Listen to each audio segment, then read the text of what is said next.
Hi everyone, today we're going to focus on person. And if you're not understanding your person, and we have gone over it in a couple lessons, but if you're not understanding your person, you're not going to understand how to put your subject and your verbs together properly. And you won't understand conjugation of a verb and how that works. So you have to understand what person is. So we're really going to go extensively into person, pronouns especially. We're going to help you understand what a pronoun is. Now we've talked about it briefly in other lessons, but we are going to really dive in and talk about pronouns. Now pronouns replace nouns. And so if you think about, if you're not understanding how a pronoun works, you say Lisa went to the store, Lisa picked up orange juice, Lisa purchased the orange juice, Lisa drove home. See how that sounds really goofy? We replace Lisa with a pronoun, right? Lisa went to the store, she picked up orange juice, then she purchased, you replace Lisa with your pronoun. Lisa is called the antecedent. Okay, you guys remember that? All right, so, and then we're gonna touch a little bit on writing. So how this matters for your writing. If you know your person, your pronouns, and then that'll help you with your actual putting a sentence and being able to structure a sentence properly. Complementing our subjects help the reader understand the subjects better. So complementing our subjects is putting on our adjectives, and then we can put adverbs onto our adjectives. That's describing, we can do phrases, noun phrases, we can do noun clauses, we can do clausals. Anything that actually helps you understand your subject better. You can have decorations. That's what you call complementing. You're complementing your actual simple subject. And you can complement your simple predicate also. Okay? Understanding the pronouns are vital in understanding the English language. If you're going to understand the English language, you have to understand your pronouns, or you're not going to be able to write properly. And we use it in speaking. Pronouns are in our writing and in our speaking. So it's important that you understand how to use them and how to write with them. Our subject pronouns are what? Say them, boys. I, he, she, it, we, they, you. Excellent. So our subject pronouns are I, he, she, it, we, they, and you. These need to be memorized for subject pronouns. For groups of people, animals, and things, we use the pronoun they. See how it's plural? For groups, we use they. For an animal, one animal, so a place, a thing, we use it. She refers to girls. He refers to boys. We refers to people. You refers to directly speaking to a person. What does that mean? Directly speaking to a person. You are directly. So that's second person when you're saying you. You're directly speaking to somebody. But pronouns can be used for fables with animals and objects. So what do we mean for that? So anything that you really use for people, you can use them for animals, because animals speak in fables. Do you guys remember that? And so you can use these pronouns, these different pronouns for animals if they are speaking, like they are people. Okay, let's go to our persons right here. We have first person is I and we. Second person is you. Third person is Lisa, she, he, or it. So I chose Lisa, that's my name. And so, but it could be anything that sits in, it could be Daniel, it could be Paul, it could be the kitchen. Whatever he, she, it can replace is that person. Now, all of these, what we talked about, are subject pronouns. Your subject pronouns focus on your persons. Okay? I, he, she, it, we, they, you. See how they're all in your persons, and that helps you understand your subject. Okay? This all goes with your subject. Nouns are replaced by pronouns. Daniel has a small dog. He holds her. So this is your pronoun. He, Daniel is a boy. He's replacing Daniel. It sounds redundant and a little bit goofy if we say Daniel has a small dog, Daniel holds her. We don't just keep using Daniel. And see how her is replacing dog. He's not going to hold some other her. The dog is a her. So we could say Daniel holds dog. Or see how it just doesn't sound right. So he holds her. Now, see how it's so important that you understand how to replace your antecedent with your pronoun. Yes, sweetie? For the part, he holds her, can't you also do he holds it, because it doesn't tell you the gender. You're right. Since we know the gender, we can use her, and you are correct. We could say he holds it because it refers to animals, places, or things. But she's also a girl, right? Princess is a girl. Was. She passed away. We lost our princess. But she is a girl, and so I put her. See how this is a noun position, but it's not the subject. So this is an object. What's being held? Princess is being held. We are replacing it with an object pronoun. Do you see that?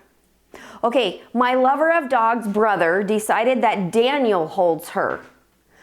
So that's where it could be really confusing. This is kind of a goofy sentence, but I really wanted it to point out that if you're not careful with your pronouns, if we put in my lover of dogs brother decided that he holds her, they could mean the same person, but we have two people here. So if you don't replace and make sure that if you have any confusion, any thought that there might be confusion with a pronoun being here, use the name, use the actual antecedent that you would have used the pronoun for. So if I put he, my lover of dog brother decided that he holds her. What would he be? What would he be replacing that you would think in this sentence? Brother. This is describing the brother. So it would be brother. We're replacing brother, but we don't want it to replace brother because it's two people right here. This is two people right here. And so so Daniel has to be used. Or if you put he, it would be, the antecedent would actually be brother. There's confusion there. So just make sure that when you are using your pronouns, if there's any confusion, use the antecedent.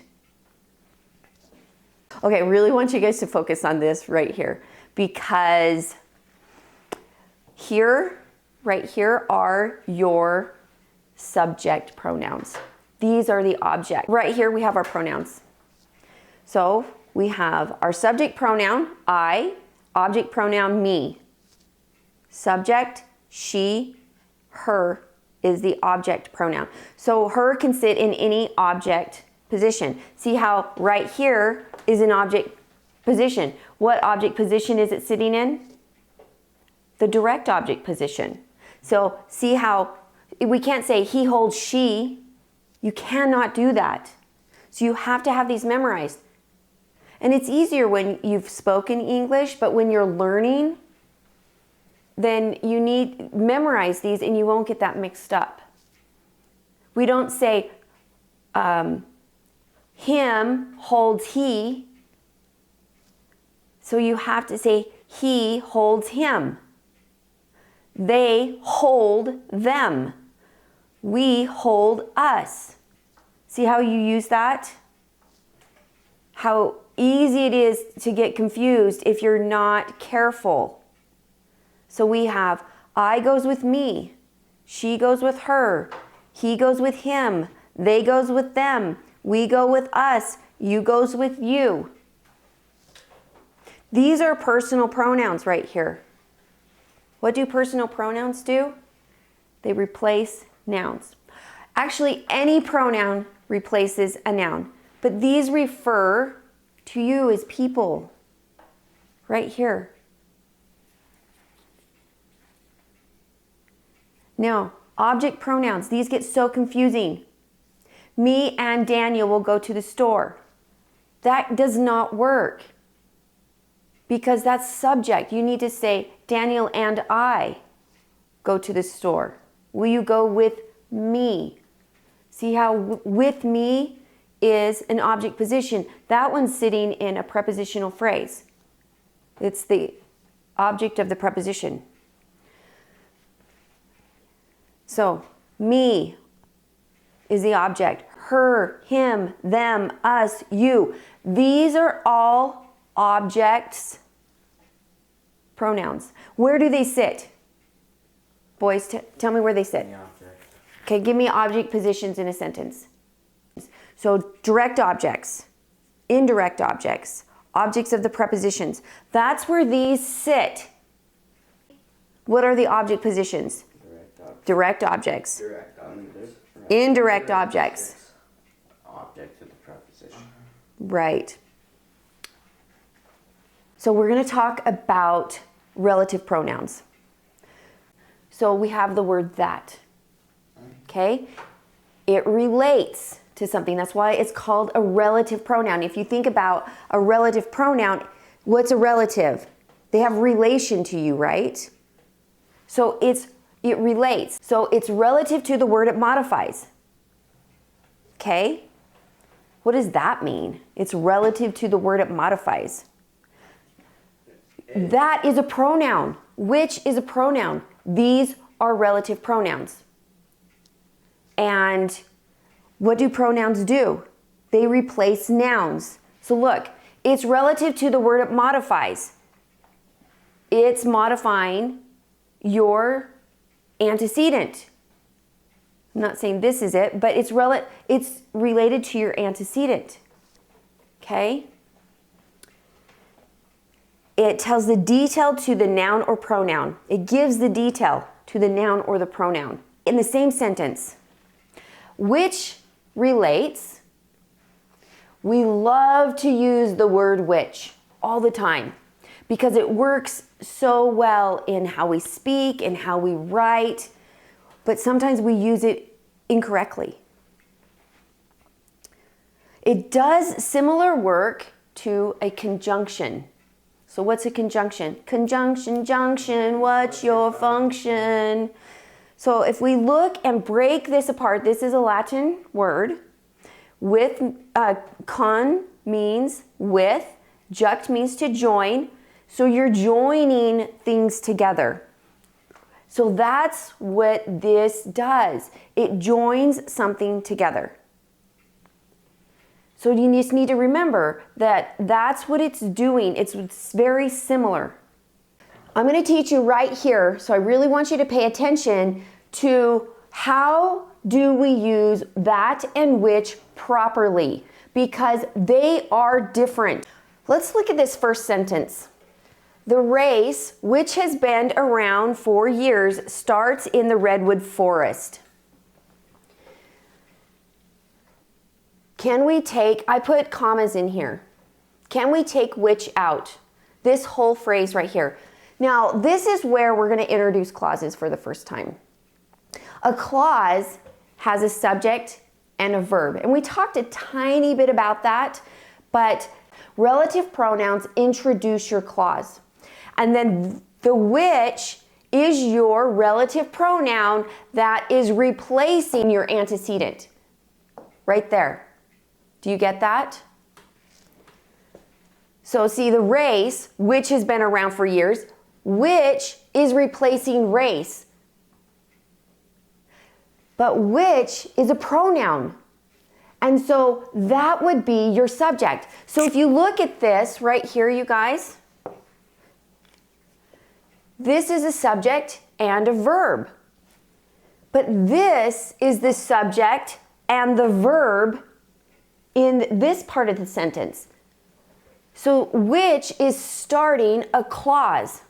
See how this is a dependent clause and this is an independent clause. The race starts in the redwood forest. See how that stands alone. It's independent. It has a subject and a verb. Now this gives it more information. So it has to have commas. And which is the relative pronoun. Pronouns replace nouns. It's replacing that noun. Yes, sweetie? Would, as in the redwood forest, a prepositional phrase? Yes, it is a prepositional phrase describing starts. Excellent, nice. Okay. So which has been around for years? What's your subject and your verb in this clause? This is a clause. See how this is dependent? Does this even make sense sitting all by itself? Which has been around for years? Can it sit by itself? This does not make sense without the independent clause. So you have to have this. It has to be connected to your main clause in the sentence. Okay, what is your subject and your verb? Which it has been. Okay, so we have has been. What has been? Race. The which has been. But you're right, which is talking about the race. So this is describing race. And then you have your comma here. Now this, we'll talk about this comma rule a little bit more, but this, I'm going to introduce you for the first time a comma rule here. Have to have commas on both sides. If it's sitting inside of a sentence.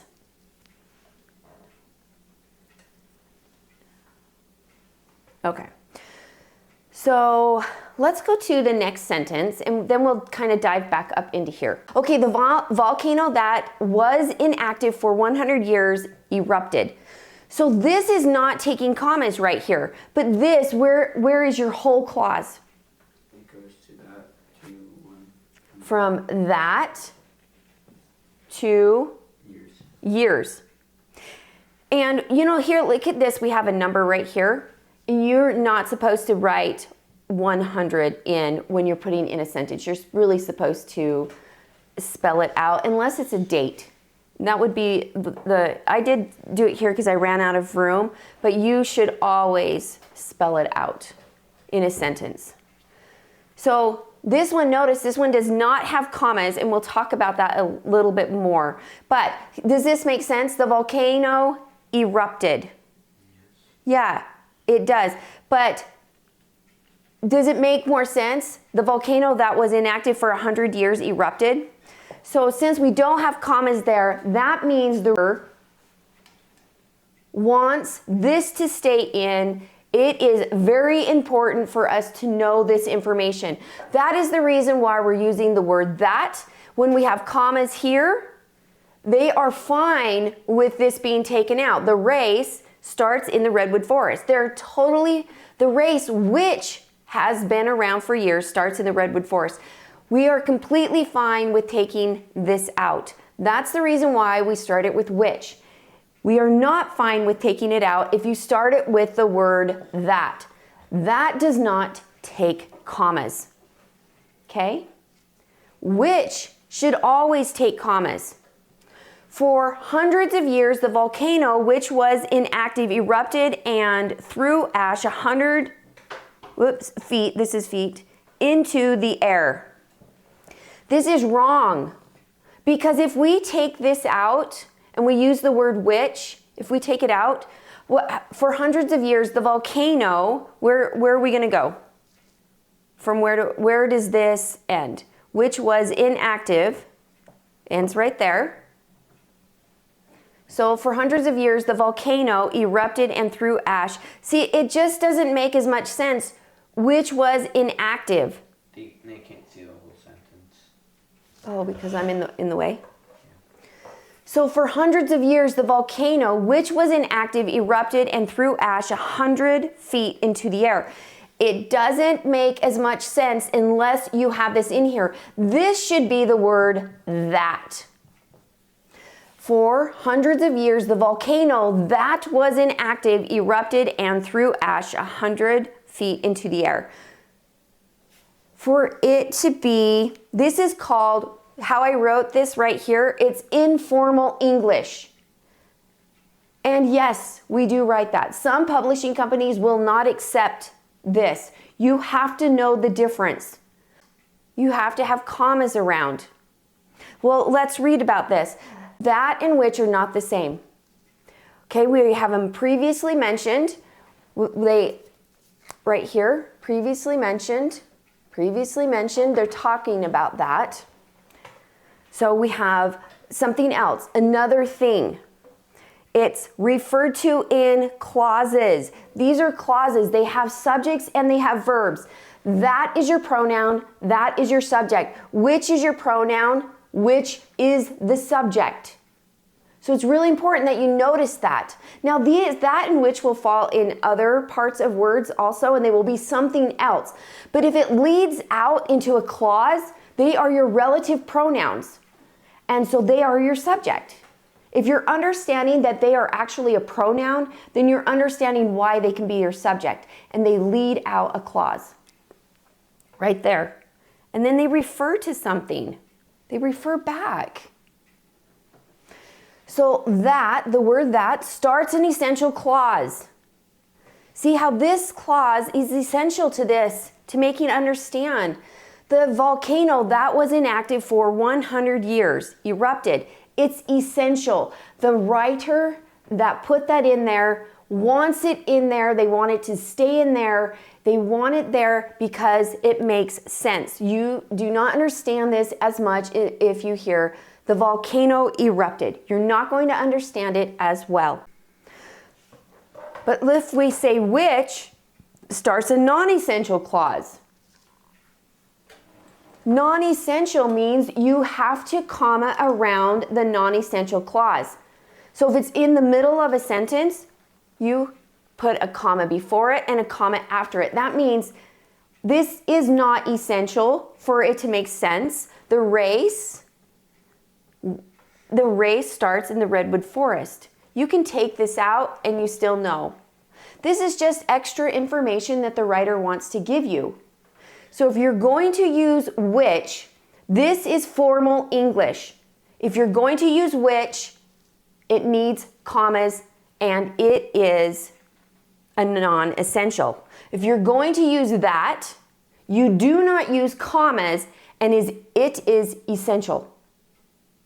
Does that make sense, boys? I want you to repeat that. What word is non-essential? Which? What word is essential? That. If people actually did that correctly, you wouldn't have to guess on punctuation. You wouldn't have to guess. No matter what, you know that it takes commas. Does that make sense? You know that. If you started out with that, you just know that you don't need a comma.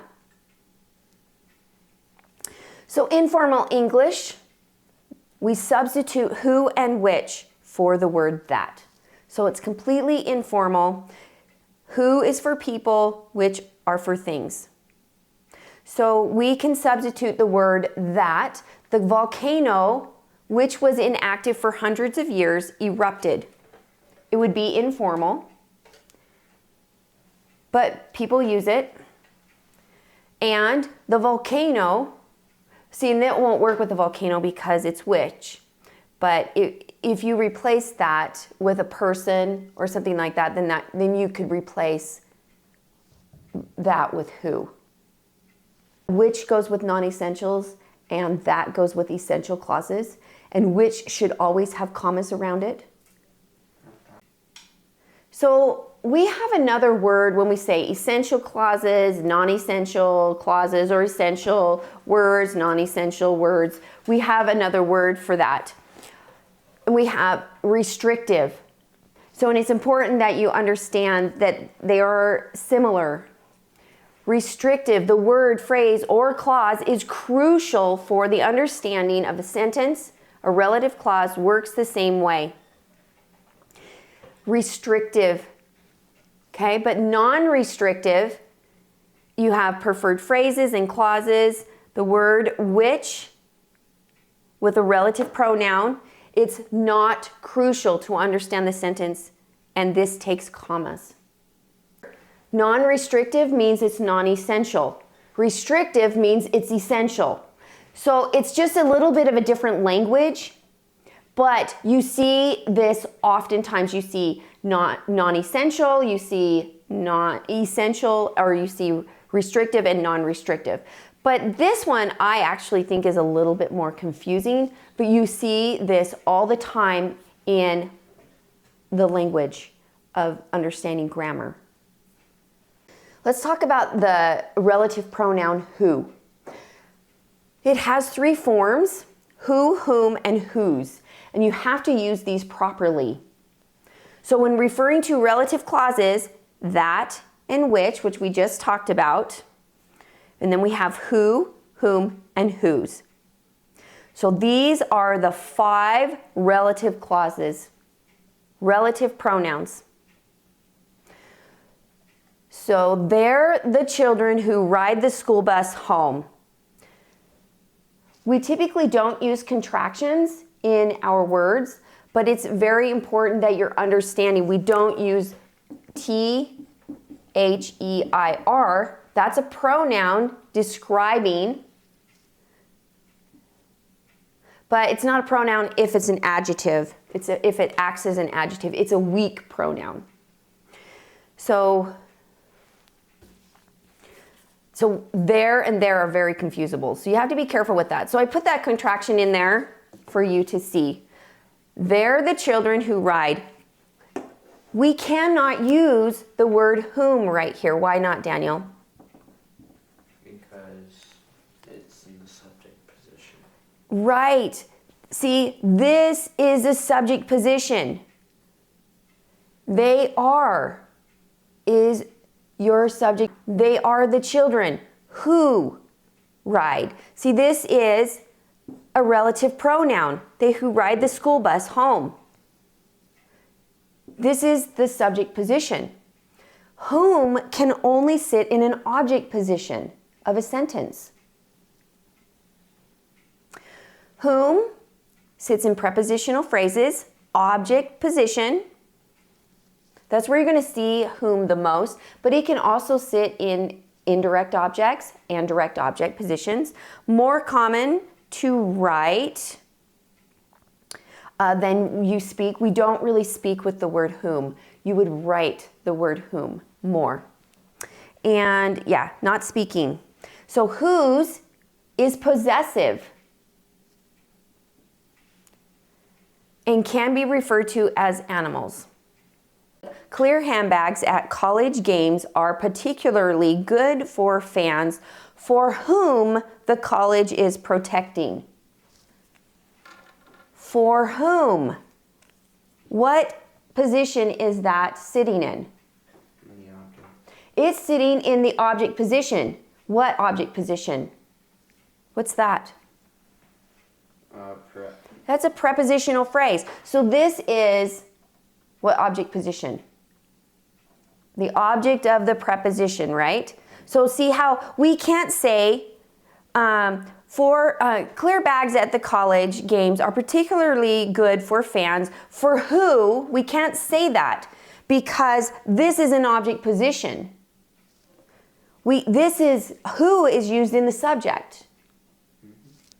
And whose is what? It's possessive. Okay, let's look at this sentence right here.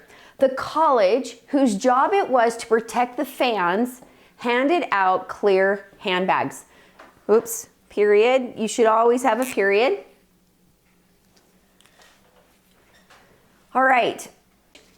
Now tell me right there where your clause is. This is a relative clause. Where does it start? Starts at whose. Starts at whose and ends where? Fans. Now, me, the writer,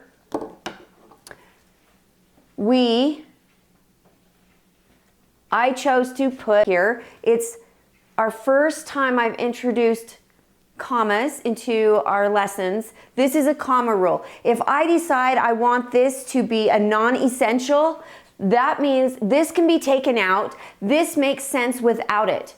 The college handed out clear handbags. I just put this in here to give a little bit more information. So some people get annoyed that they have to use clear handbags at games now. But it's all about protecting the fans because now you can see what's in your bags. A lot of people think that that's an invasion of privacy, but it's all about not bringing guns in or anything dangerous into a huge amount of people. Anyways, I know that because Dad has to deal with that. Right? Mm-hmm. So it's really important that you guys understand clear handbags are important for colleges. That keeps you safe. Okay, so this is a non-essential. So I put commas around it. But look, what's your first off, what is your verb? Where? In your phrase, in your clause right here. Whose job it was? Was. I mean, what is was describing, Paul?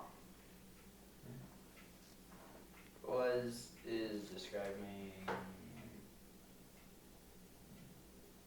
job.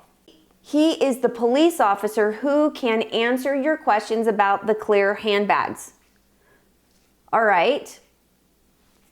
We have who right here. What's your clausal in this sentence? Police officer. No, the clausal. What's your relative clause in this sentence? Goes to who and So it goes to who.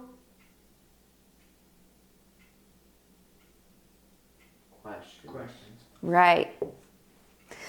Okay, so now let's see if we can take this out and have it make sense. He is the police officer about the clear handbags.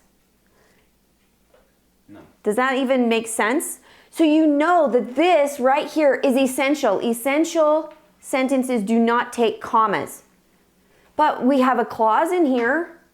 Just because you have a clause does not mean you put commas in it.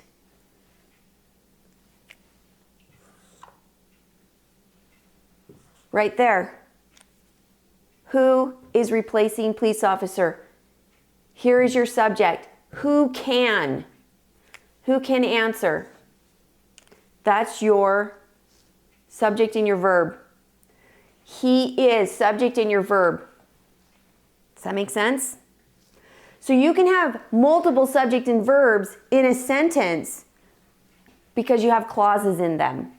Now, that doesn't work with phrases because phrases can be multiple things. Phrases do not have subjects and verbs together. Now let's go through these again.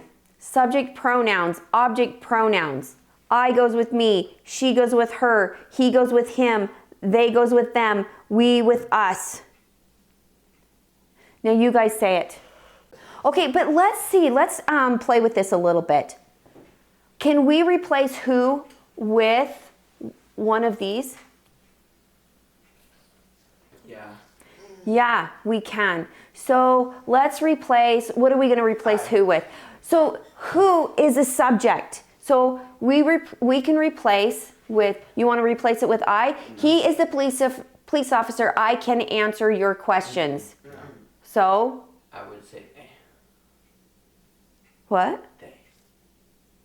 They. They can answer your questions. How about? He. It's one police officer. Okay? So see how it doesn't make sense? He. Yeah. He is the police officer who can answer. See how we can replace? He can answer your questions. If you can replace it with one of these subject pronouns, you know you did it right. Okay, this is the subject. But let's see what over here, can we replace the college, he job it was, her job it was. Does that make sense? So if you put the word who job it was to protect the fans, and it doesn't make sense, then you know that you did it wrong. If you cannot replace one of these subject pronouns with and make it sense, let's replace it and say, I job it was. The college, that doesn't even make sense. You cannot replace whose. So you know you did it right. Does that make sense? So you know that you actually did that right. You used the proper one. If you can't replace it with your subject pronouns, because who is the subject? Okay? This is possession. But look at this one right here. Let's pull this. So we have clear handbags. For whom? Well, can we say clear handbags at college games are particularly good for fans? For me, the college is protecting. For her, the college is protecting. For him, the college is protecting. For them, the college is protecting. For us, the college. You could maybe use them or us. For them, it kind of sounds a little bit goofy, but you still can use it. For us, the college is protecting. So see how you can replace it and it makes sense, and then you're using it. So you can use, these are easier to memorize. These are easier to remember and memorize. The who and the which and the that, they get a little bit confusing because they can also be other things in sentences, but as a relative pronoun, and if you want to use it properly as you're using it as a relative pronoun, then you can replace it with your subject pronouns and your object pronouns to see if you actually did it correctly in your sentence. So let's go through these again. Your subject pronouns, well, let's just go subject and object pronouns. I goes with me. She goes with her. He goes with him. They, them, we, us. Subject pronouns. I, she, he, they, we. Say that. I, she, he, we. Okay, say it again. I, she, he, they, we. Nice, good. Okay, object pronouns are? Me, her, him, them, us. Okay, good. Do it again. Me. So we're replacing relative pronouns, who and whom, with our personal pronouns. Now remember, our personal pronouns, you can replace your subject ones, which are what? What are your subject personal pronouns? You guys remember? The main subject. I, he, she, it, they, them. yeah, we, us, them. not they, not them. I just wanted subjects. So that's what you would replace who. Who is dealing with people. Whom, you would replace what? The object pronouns. If you're going to replace whom. And then that will help you see, oh, did I get it right? You're going to replace it with your personal pronouns. Now let's talk about our first, second, and third person again. Now I picked out your basic verb. Now this right here is in what tense right here? Do you guys know? It is in simple. So in simple, you have past, present, and future in simple. Okay? So I just chose your basic verb, stand, and we have first person, stand, is just stand, whether it's singular or plural. Second person, it's stand, whether it's singular or plural. Now third person, that's where it can get tricky. This is where you conjugate your verbs. Now, if it's plural, if you're in third person plural, it's going to be stand. But if you're in third person present singular, it's going to have your plural S stand right here. And that's where you can get really messed up with understanding. Now we have Daniel. What are you going to use? Stand or stands? This is third person. Stands. We're going to use stands. Whoops. Look, but that is super confusing. You add the S on here. Daniel stands. We don't say Daniel stand. This is why it's confusing, because it looks like this should be plural with the plural on Daniel. But it's not that way. So now if I said Paul and Daniel, what verb am I going to use? Stand or stands? Stand. But I Stand. think it stood. If it would be if I wanted to put it in the past. But I want to keep it in the present. So Paul and Daniel stand. See? And because this is plural, third person, present, singular is when it changes. All the others, they stay the same.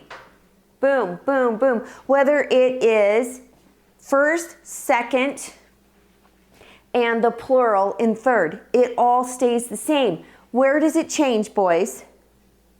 Present, third person, singular. Where does it change? Present, third person, singular. Third person.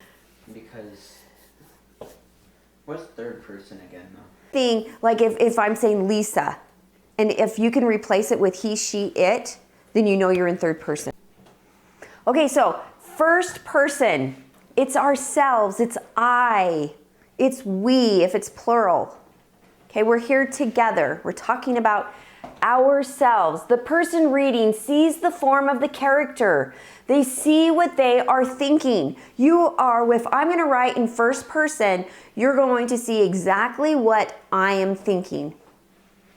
So if we have second person, it's a narrator, you. Novels seldom use this.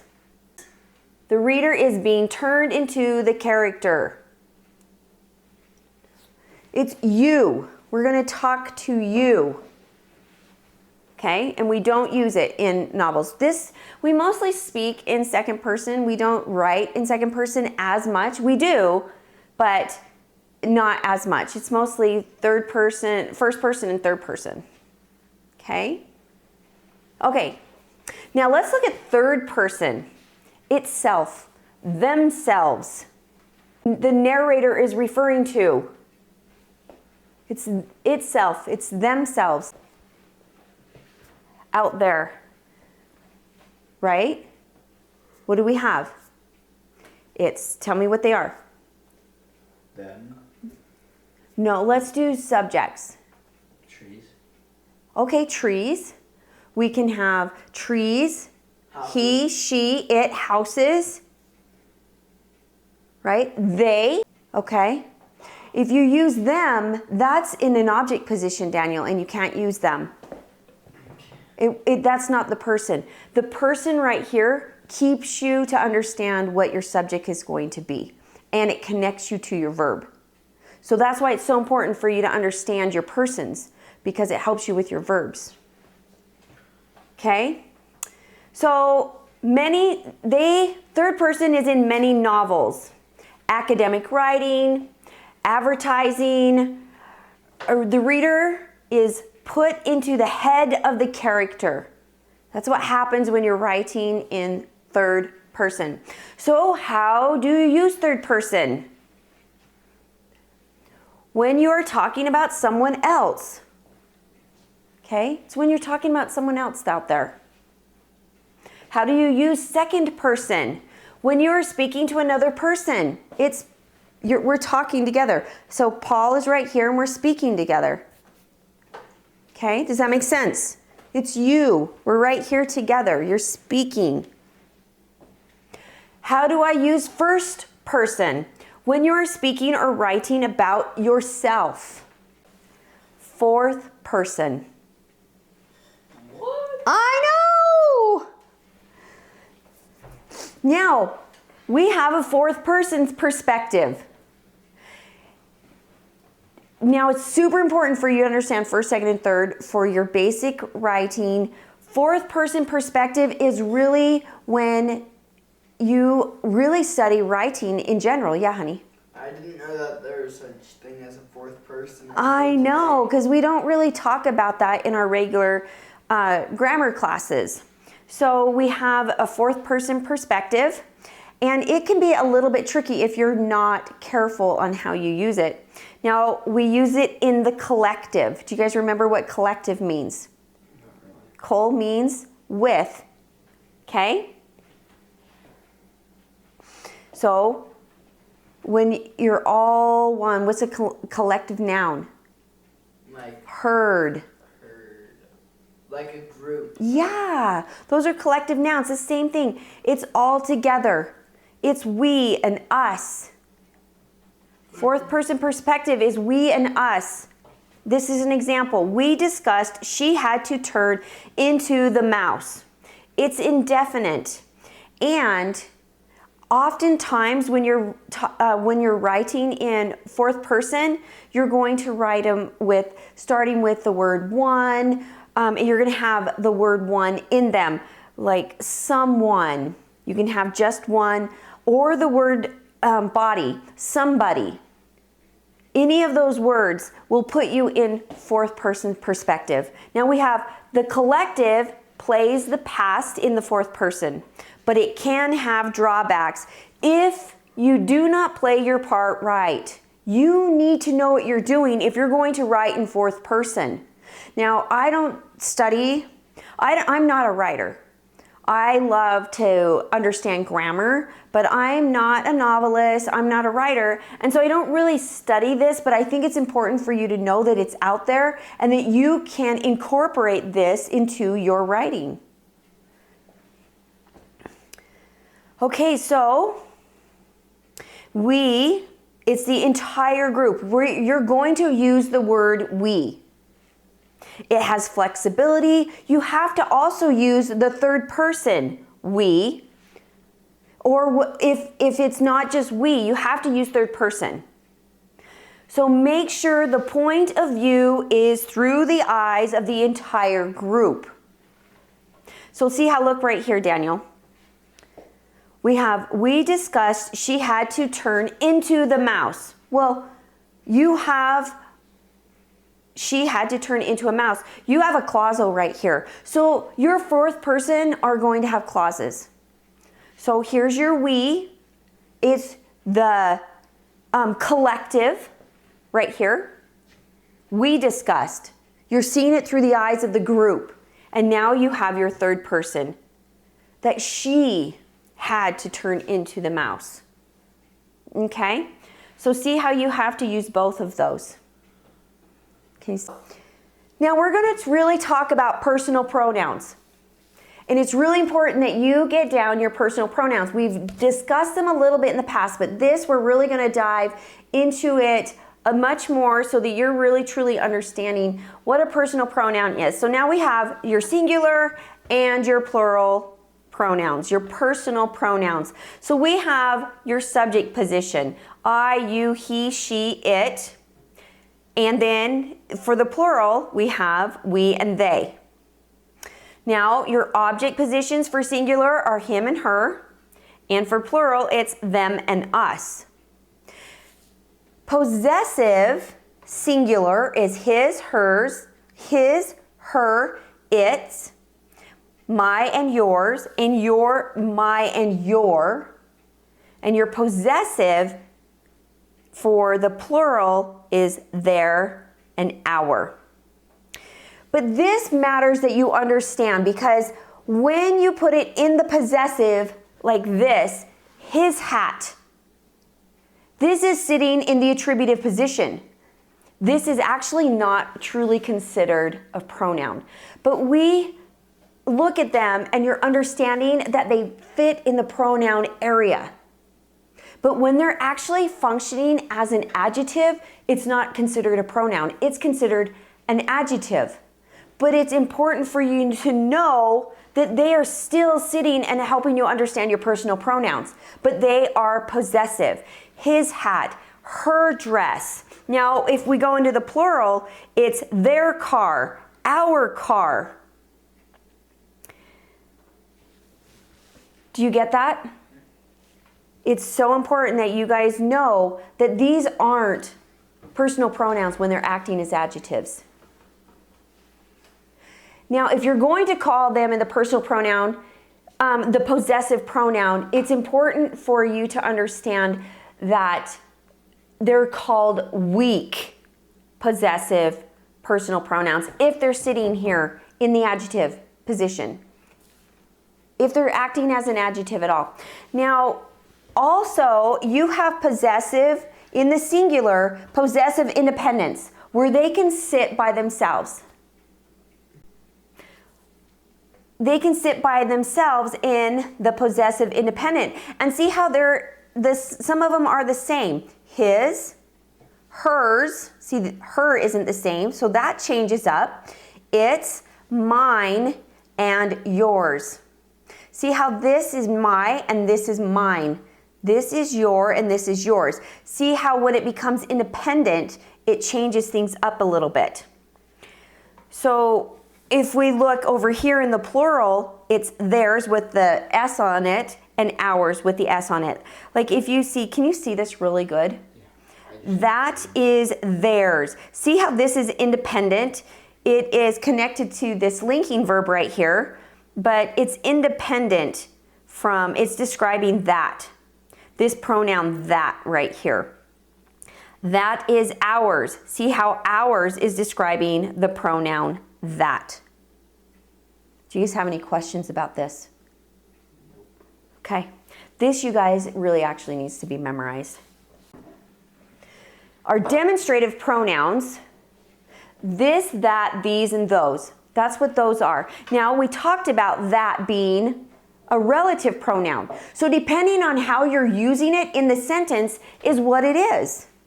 In this sentence down here, which you can't see, that is theirs, that is ours, that is a demonstrative pronoun. Now, when you're using it as a relative pronoun, it's going to start a clause. And then it's going to relate back to something, okay, in that sentence. This also relates back because pronouns, what do pronouns do? They replace nouns. But typically, relative pronouns start a dependent clause. So now look at this. This, that, these, and those. And it's demonstrative.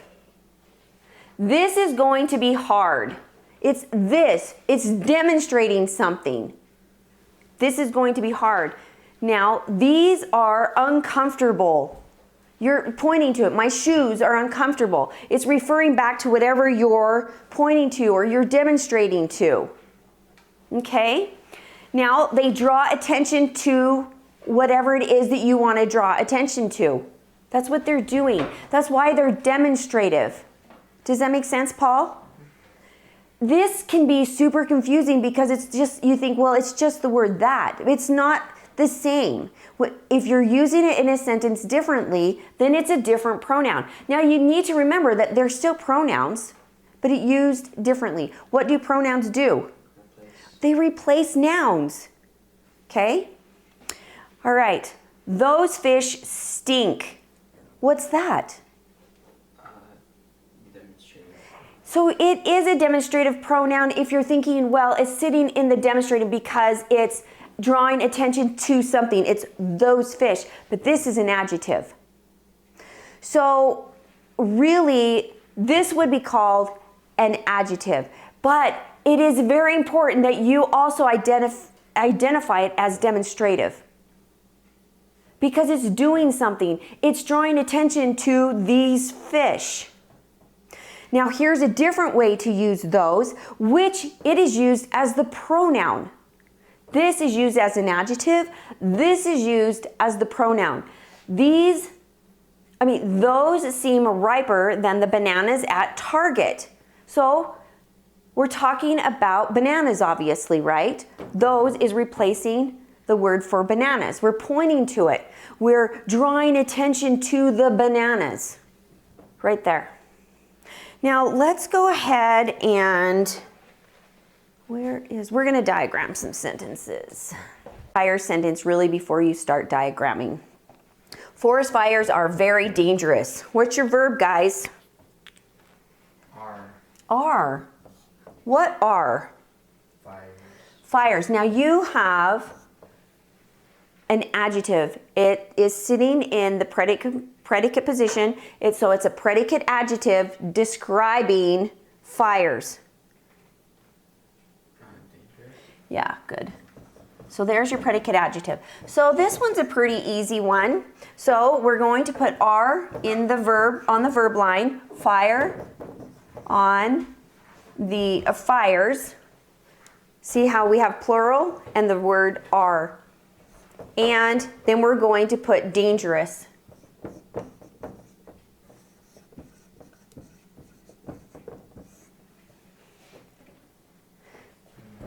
Very. What? Very undangerous. Okay, so Daniel, thank you. Very is called an adverb. See, adverbs describe adjectives. It's very dangerous. What do adverbs describe?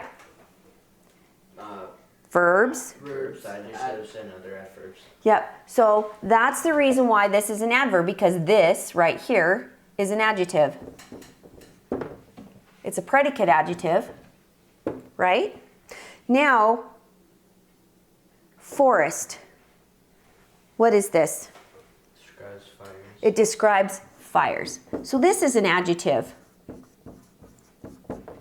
describing fire. Do you have any questions about that one? This one is super simple, but it's important for you to have simple ones so you can get into the harder ones. Now, we're going to go into, this is a much harder one. Stomp out fires before the flames are too high to control.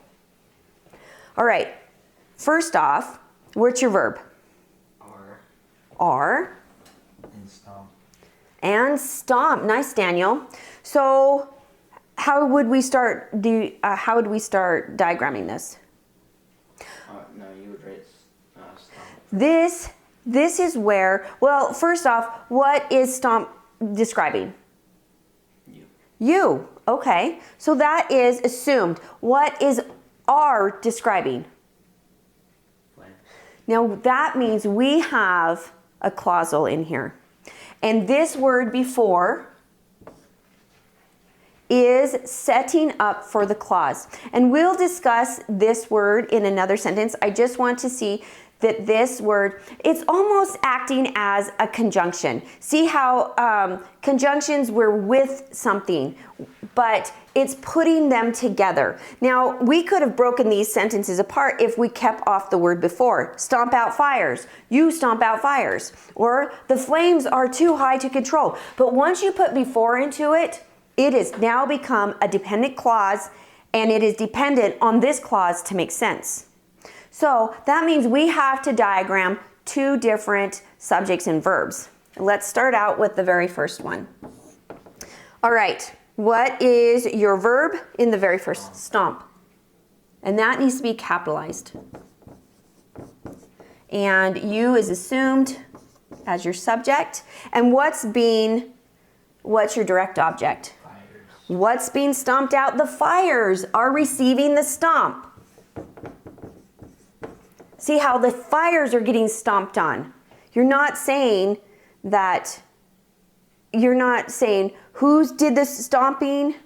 You're not saying the fires did the stomping, right? It received the stomping. So now we have stomped out fires. Where does out go? Other fires. Yeah, out. Right here on fires. Out fires. Where you can go, we have you. And you can say stomp, and you can say out fires. I like the other one better. You like this one better?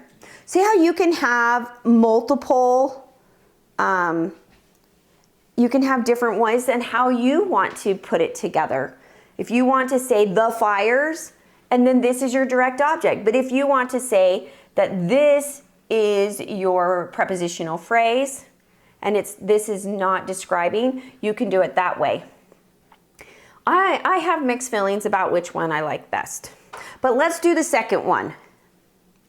So we need to attach before to attach it to our verb. And either one, it doesn't matter, but we're going to do this one because it's easier. But we're going to first do our subject and our verb. What's your verb? Are. Are. What's the subject, Paul? Flames. Flames. Now, we have an article describing our noun right there. What is it? The. It's the flames. The is setting this up. We know this is a noun because the tells it is a noun. Now, this is what? That is a linking verb. And it's linking what word? It's high flames, right? It's describing. It's the high flames right here. Boop, boop, boop, boop. It's describing flames. This is a predicate adjective. But what kind of flames are there? We have an adjective and we have an adverb describing this adjective. Paul, what is it? Stomp. No, two. Too. It's too high, you guys. It's too high. This is an adverb describing that adjective. All right? Well, we have to control. What is to control? It's a prepositional phrase. It is a prepositional phrase. What? So this to control is a preposition. Yep. And you can maybe even look at it. You can maybe look at it as an infinitive, but I'm going to look at it. The control. If I can put the in front of it, I'm going to say that is a noun. My personal opinion. But you can use it as an infinitive, but I'm going to use it in here as a prepositional phrase. So prepositional phrases can act as adverbs, and we talked about that earlier today, Paul. They can act as adverbs. These are called, this prepositional phrase, acting as an adverb, is called an adverb phrase. And it is describing this adjective.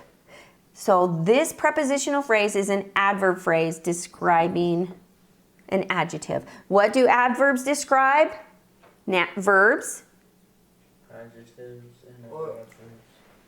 Control. Now, adverb phrases can go anywhere in the sentence. Anywhere. Now, did you guys remember that? Where can adverb phrases go? Anywhere. So you can say to control the fire, we can stomp out flames, adverbs can move all over in sentences. Adjectives do not do that. If you have an adjective phrase, most of the time it follows the noun that is modifying, right? Oh, thank you, Daniel. So now we're going to connect. What are we going to connect it to? Dot, dot, dot, dot. Line, dot, dot, dot, dot. Right there. We're going to put before. This line connects these together. Okay? It's before the flames are too high to control. So this is an adverb phrase. It's a prepositional phrase acting as an adverb phrase describing this adjective high. The forest fire in Montana has burnt 10,000 acres. Okay, what's your verb? Burnt. Has burnt. Has burnt. Now I wanted to talk about the word burnt. So, because your base word is burn, and it could be spelt burned with an ED, or you can spell it burnt with a T. And both are correct depending on what you like best and how it sounds best in the sentence. So this is an irregular participle right here. If I would have put burned, ed, it would have been a regular participle. So the forest fire in Montana has burnt 10,000 acres. So what your verb is, has burnt.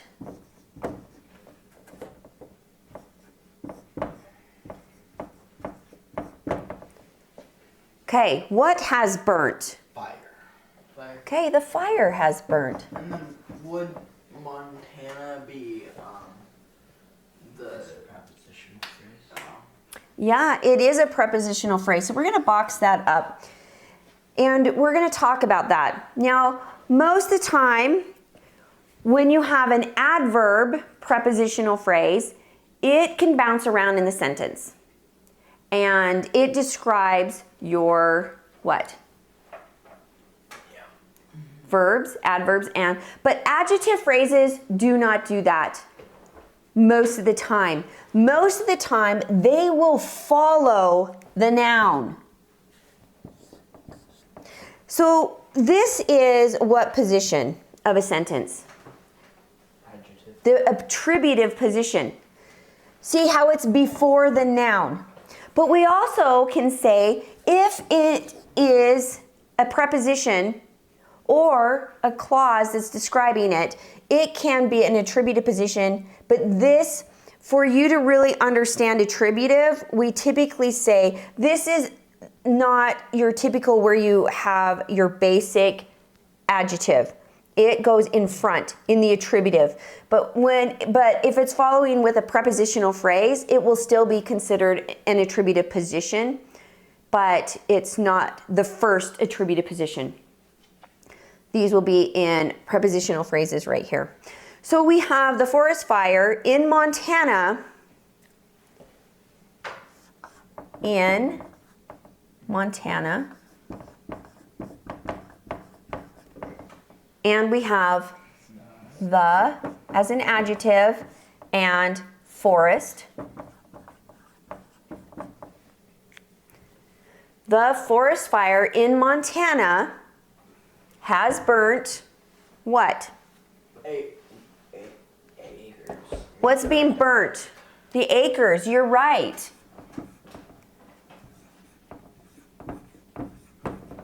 The acres are being burnt. 10,000. Nice, 10,000. So we have, I'm just going to write the numbers, you guys. I know we're not supposed to do that, but I am. And that's how you would diagram this one. All right, so we have predicate nouns. They are the exact same thing as a predicate nominative. So we have sentences right here below this that we are going to go over so you can help you understand. If you have somebody say, well, what's a predicate noun? It's the exact same thing as a predicate nominative. Let's go through these sentences and we're gonna find our predicate nominative. Okay, canals are a great way to manage water. What is our verb? Are. So if you look at are, this is a linking verb. You are going to have linking verbs with predicate nominatives and predicate adjectives. So now we need to decide, well, is this over here a predicate nominative or is it a predicate adjective? So first off, let's find our subject. Canals is our subject. Okay, do we have a predicate nominative in there? Great. The great? Water. No. Water? So right here is an infinitive. So because see, this is a verb. There is not.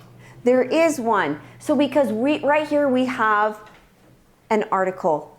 And it's setting us up, we know that this is going to be our noun. So this is our predicate nominative, a great way. This is our noun, so way is going to be changed into canals. We are nominating canals to be changed to way. Canals are the way. Plural goes with plural. Make sure you have your subject and verb correct. Are is plural. Canals is plural. Daniel's favorite movie is Star Wars. What's your verb? Is. It's a linking verb. What is? Movie. Movie, that's your subject. These right here are adjectives describing movie. But right here, we have a predicate nominative that is changing the name of movie. The movie is now Star Wars. See how it is your predicate noun, it's your predicate nominative. The reason why we like to call it a nominative, because it nominates to change this name. My house is a mountain retreat. What's your verb? Is. House. House is your subject. Okay, so now you have a predicate nominative in there. Mountain retreat. Okay, retreat. No. Okay, retreat is, how do we know retreat? Retreat sounds, is that a noun? Yeah, you have your right there. It is an article, and the. Sets you up. You know that a noun is coming. If you have that, boom, you've got it. You know it. And that is changing the name of the house. Sherry has been my friend for years. Ooh, here is your prepositional phrase, and it's acting as an adjective phrase describing your friend. All right, what's your verb? Has been. Who has been? Sherry has been. That's your subject and your verb. So, has been what? Friend. She has been a friend. This is your predicate nominative. See, and it's changing the name to Sherry. Sherry is the friend, right? She has been the friend. See how right here this prepositional phrase is following this noun? See how in adverb phrases they bounce around, but most of the time in adjective phrases they'll follow the noun. Sandy was the funniest girl in class. Actually, and that was so true. It's my sister. Okay, see, look. Oh, we have another prepositional phrase. It's doing girl. It's describing girl. See how it's following it when it is an adjective phrase. So prepositional phrase acting as an adjective phrase describing girl. So what's your verb in here? Was. Who was? Sandy. Sandy was. Okay, so what do you have as a predicate nominative? Girl. So you know that. You could say Sandy was funniest, but we know it's not funniest because we have it set up. Funniest is a describing word. That would have been an adjective, but we have girl. The is setting up for girl. Sandy has now changed to girl. It's nominating her that she is the funniest girl. Okay? Linking verbs are in the ones with predicate nominatives. They equal predicate nominatives, predicate nouns. They are the same thing. So let's diagram another sentence. The out of control mill fire is 100% contained. So let's find your verb first. What is your verb? Is, and what else? Contained. It is contained. What is contained? Fire. The mill fire. So the mill fire is actually a fire. That's the actual name, so it's going to be online. So let's just talk about that. Let's break it apart. Mill fire. And the verb line is and contained. This is the helping verb. And I'm sure you can diagram this a little bit different way, but this is how I want to diagram it. So we have the out of control fire. So we have an article that is describing mill fire. What is it? The. Now remember, it's capitalized.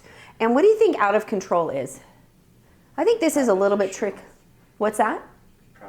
That is a prepositional phrase. And I would put out right here of as your prepositional phrase and control. See, it's describing the out of control.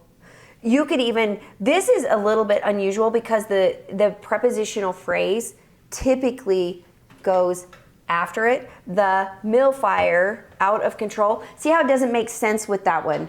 But most of the time they follow the noun, but it didn't in this one because it didn't make sense. Now we have 100% is describing what? Yeah, that is an adjective describing contain. And I'm just going to put 100% here just to make it so it's easier. Let's do the next one. Fighting fires take an enormous amount of training. So I know that because my husband's a firefighter and he has had so much training. Okay, so let's find our verb first. Okay, nice, Paul. So take. Take what? Who takes? What takes? Nice. So we have our subject and our verb. What else do we have that's going to go on our main line there? Do we have a predicate nominative, a predicate adjective? Do we have a direct object? Amount. What is it? P N. No, it can't be because that's not a linking verb. This is not a linking verb. It's a direct object. So the reason why we know this is a direct object is because this is an action verb. And you need a linking verb. So we're going to diagram this. We have take and fires as our subject. Take. Fires take. And we have a direct object, amount. Takes amount. Fires take amount.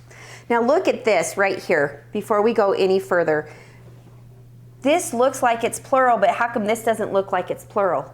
This is plural, but how come we don't have a plural S there?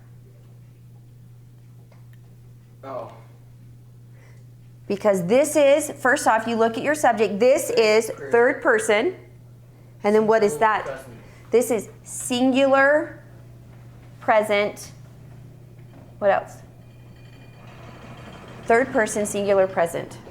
So third person, singular, present. If this was singular, then this would take your plural S on there. If this was fire. Okay? Now, fighting fires take an enormous amount of training. So fighting is what? It's describing fires. Nice. So it is it's a participle, right? Acting, this is a participle as an adjective. And it has to be capitalized. Now when you do that, you have to do it on this line right here. When you do it on a curved line like this, this identifies this as a participle.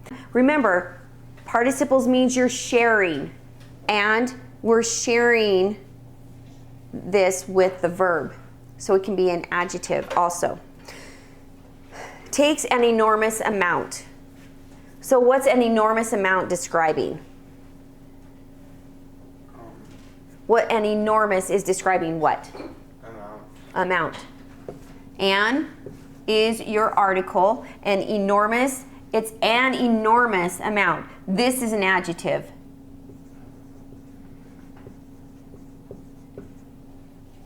How about of training? What is that? A preposition. That is a prepositional that is a prepositional phrase that is describing amount. It's acting as an adjective. And see how it comes after? Most of the time they come after, but I did share one, well, it's not here now, but I did share one that sometimes they'll come before, but most come after.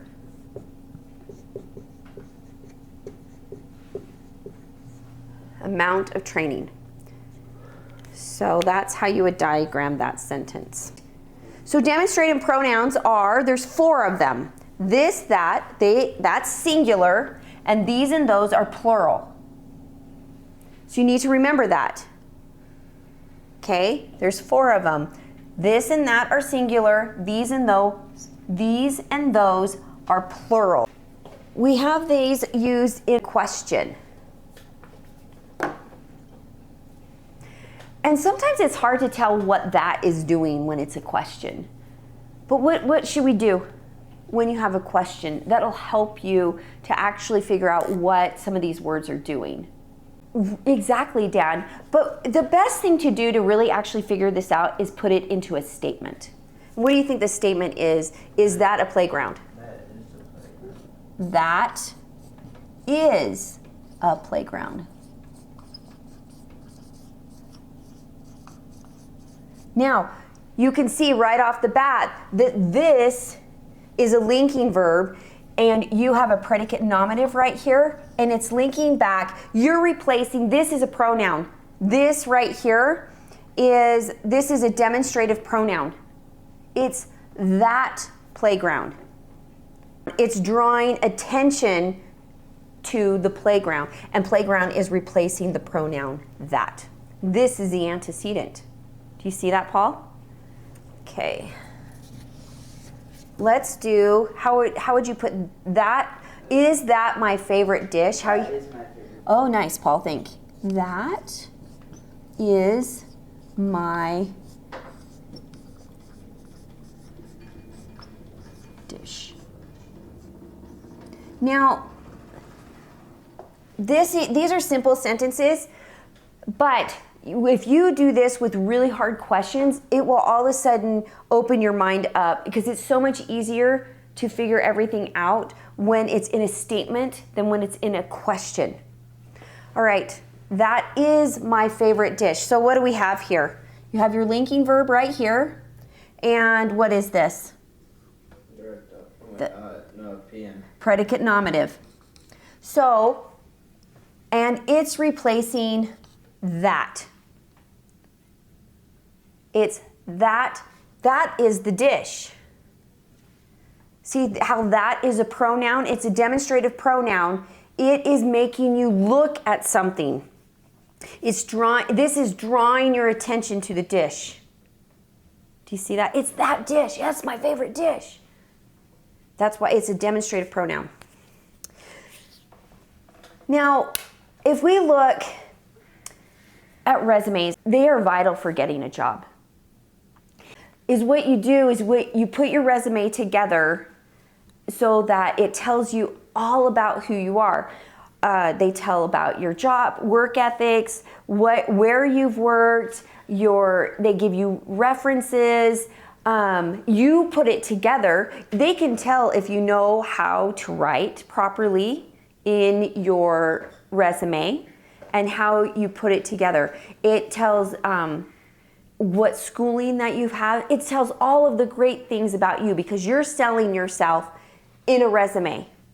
And you guys will be writing a resume. Dad actually has, every time he puts in for a new position at work, he checks it out, makes sure everything is upgraded to where he can tell all the different things that he's done. And that's how you get the job. Super important that you guys will actually be looking at resumes. Will's doing resumes all the time now because he's looking for a job. But we're also talking about not just resumes, but we want to talk about how important writing is. So how do you get better at writing instead of just writing a novel? Because not all of us want to do that, or we enjoy doing that, but it's important that we do it, so we discipline ourselves. So we get a copy of a great grammar book, which we actually have, and I look through them when I need to write something and put something together. We read, we can post on social media, and I'm not very good at social media. I actually don't enjoy doing social media, but that doesn't mean that's not something that you can do. That a lot of people, if they're posting on social media, man, I tell you what, they check their writing, they check what they've written, because they don't want to look stupid when they post something. Do you guys want to look stupid if you post on social media because you've messed up a homophone or something? How about a writing goal? Now, my sister wrote in her journal all the time. She was actually really good just from writing in her journal. She can pull words up. It just made a difference in her writing because she always wrote. Now, for me,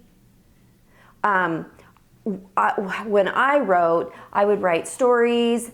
that I liked. I had a calling in my church that I go to that I had to write different articles for, and that helped my writing. So just make sure, set a goal.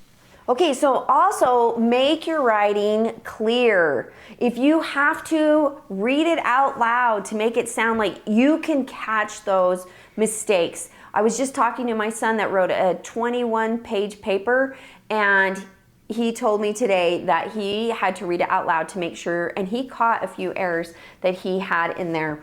So just make sure you're making your writing clear, that it's understandable. Just reread it. Ask somebody else to read it if you're posting it. Some things that we have determiners. They are super confusables. So we have his, hers, its, my, and your. That can be adjectives, our and theirs. These ones are singular, and those, our and their, they're possessive adjectives. Now it's really important for you to understand possessive determiners.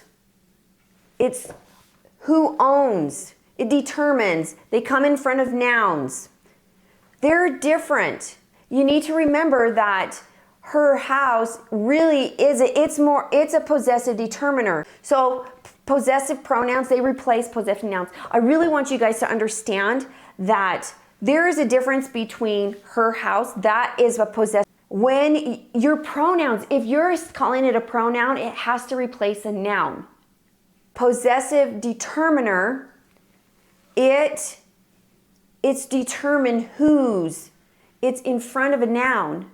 Pronouns replace nouns, and that will help you to say, okay, but it's important that you know, well, it does fit in that section, but it's important to know the difference between the two.